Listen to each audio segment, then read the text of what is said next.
La liberté, c'est le thème sur lequel ont dû plancher tous ces artistes exposés à la galerie David Plusquat à Marseille. Liberté chérie, c'est le nom de cette exposition. Babette, photographe marseillaise, a choisi de représenter la liberté à travers la lecture et plus généralement la culture. Quand David nous a parlé de la notion de liberté, je suis allée chercher plutôt des objets qui pour moi correspondaient à la liberté. Et je trouvais que le livre était très important dans la liberté parce que c'est un vecteur d'idées. Il y a des pays où on empêche les petites filles d'apprendre à lire, où elles n'ont pas le droit à la culture, donc c'est la culture, mais c'est aussi l'évasion. Quand on prend un livre, on peut s'évader. C'est une autre façon de récupérer une partie de liberté. Et les post-it, c'était juste ces petites idées que l'on va glaner dans les livres et qu'on va garder avec soi. 13 artistes participent à l'exposition. Le thème de la liberté les a inspirés, de la peinture, de la photographie, mais aussi des œuvres en Lego.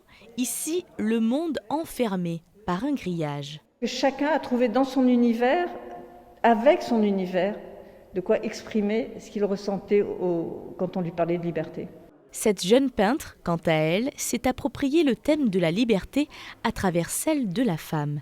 J'ai voulu donc représenter la liberté d'être une femme, de pouvoir communiquer, de pouvoir s'exprimer en société, de pouvoir également se vêtir comme on en a envie.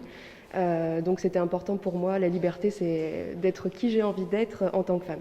Celle qu'on voit derrière moi, c'est une femme plutôt audacieuse qui se tient le sein gauche.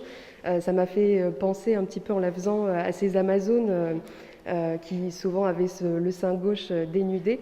Et donc elle se le tient d'une manière assez audacieuse justement. Et c'est exactement ça, c'est s'habiller comme on a envie, être audacieux si on en a envie et pouvoir l'être librement.